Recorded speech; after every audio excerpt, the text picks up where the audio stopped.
Hi, my name's Dan. This is my 69 Chevy, and it's got a 6.5 Detroit GM diesel in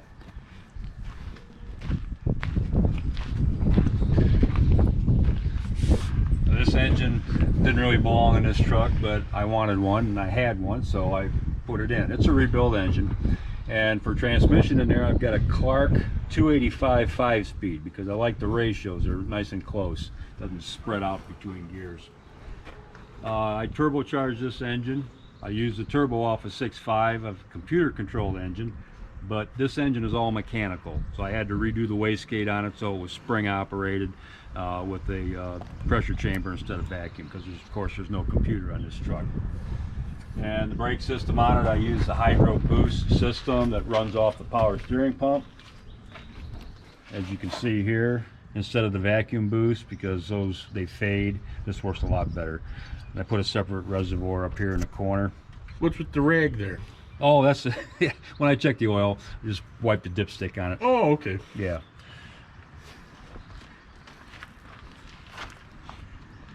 I used an air filter assembly.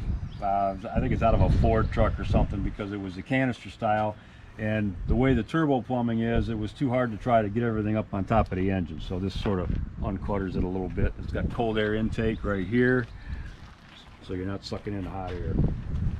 And you said it's got a Clark transmission? Yep, got a Clark 5-speed in it. Get under there and look. It's out of a GMC 6000 from behind the 366. And the only way to make it fit on this engine was I had to use the 366 bell housing and flywheel, but this engine is externally balanced, so I had to put the weight in the flywheel in the position that it needed to be to balance the engine. And I also had to rework the starter to work with a diesel instead of a gas engine. And this has also a gear vendor's unit in it behind the transmission. As you can see, it's a remote mount that gives me an overdrive gear. Plus I can split shift the gears, so it helps out a lot when you're hauling a load with it. And the suspension on this truck on the front is just standard leaf springs like you'd have on a four-wheel drive. As you can see, that axle is not a four-wheel drive axle at this point. I'm going to modify that later on, and when I find one. That's just a 3/4 ton axle. It's had the pig cut out of it and pipe welded in place of it. Okay, yeah, I can see. Yeah, you can see where right it's been there. welded. Yeah. And the pipe that I added in there was a 1/2-inch wall tubing, so it's plenty heavy. It's not going to bend or break. These rims on here, if you notice, they don't look stock.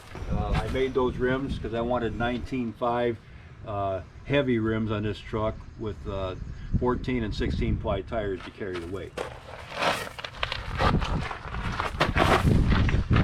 Kind of takes that squirreliness out of it.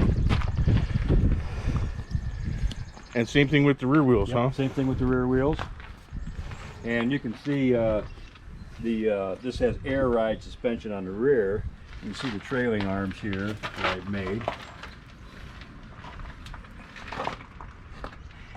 Now most of these, you remember the old Chevys used to have trailing arm suspension on them, but they were a lot lighter than that, of course, and they went in at an angle and hooked up with a carrier bearing that comes through on the cross member. I didn't do that. I put them on the outside of the frame for stability, and it also has a sway bar. I can run this dump box up, and we can get a better view from the top side, maybe. Yeah, we'll do that. Yeah. Yeah, let me go start it up and we'll run it up.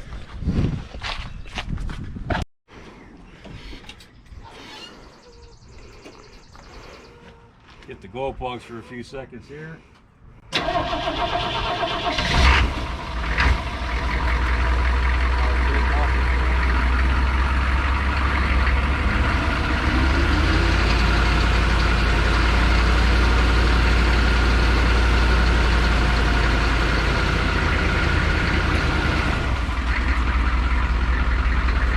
Well, you can really see that. Yeah, you can see everything really clear now. Boy, the trailing arms are hooked in. Mount on top of the axle in place of where your leaf spring can mount. And you've got a real heavy duty sway arm here. It takes the roll out of it. And that's off of a 7500 Chevy cab over off the front end. Happened to find one in the truck junkyard. The hoist is real simple. It's just a regular cylinder. It's a 5-inch cylinder off the 1 ton. I built the body basically to fit the truck. You notice there's no subframe here. The body rails come down and rest right on the top of the truck frame here. I did that because I didn't want the dump body way up in the air, because usually on most of the commercially built dump trucks they have about a 4 or sometimes a 5-inch spacer and subframe. And it just puts the center of gravity too high. I wanted to keep this as low as possible. And in order to do that, I had to build a cross member down inside the truck frame here, bolted in, and it had to be heavy enough to support that cylinder. A lot of force on that. And then the hinges at the back here, you notice the hinges are down below the top of the truck frame, down about 3 inches from the top of the frame. So that forms the geometry that you need, so it'll dump a load. You put whatever you want in this body, it'll definitely dump it, whatever you can get in here. And then to operate the air ride suspension on the back here, I have just an electric compressor here. This was off of a airport transport van operating the doors. And basically I just hooked up with a pressure switch and a tank over here. And then it has an automatic leveler valve back there, right here. This controls the height of the suspension, and that's adjustable. Pretty much it right here.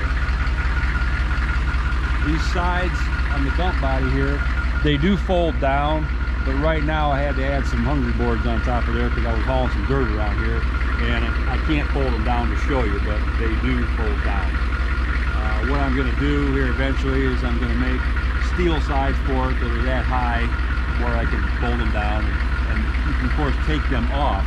And the posts on the back of the dump body here, they come off too, so you can clean this bed off with just a flat bed, nothing sticking up. So if you want to carry something on top of it, you can chain it down on there.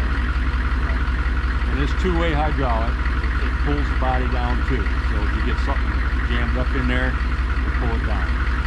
How many tons have you hauled on it? I've had 5 tons in here, and that's about the maximum on it. You know, you don't want to overdo the rear end and the braking system, but it handles it. Around the yard here, I mean, you just load it up and whatever still runs off all the sides, you ain't hurt it. But it will dump wherever you put in. I'll run the body down here.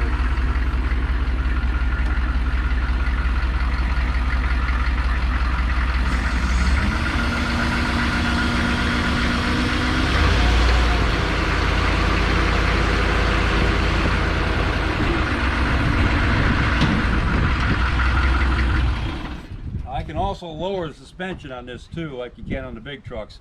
When you're going to dump your load, you don't want to have the airbags inflated, you want to drop it down. So I just flip the switch on the dash here, and you can see the back end will drop down. That way you're taking all the pressure out of the airbag and you won't overextend the shocks.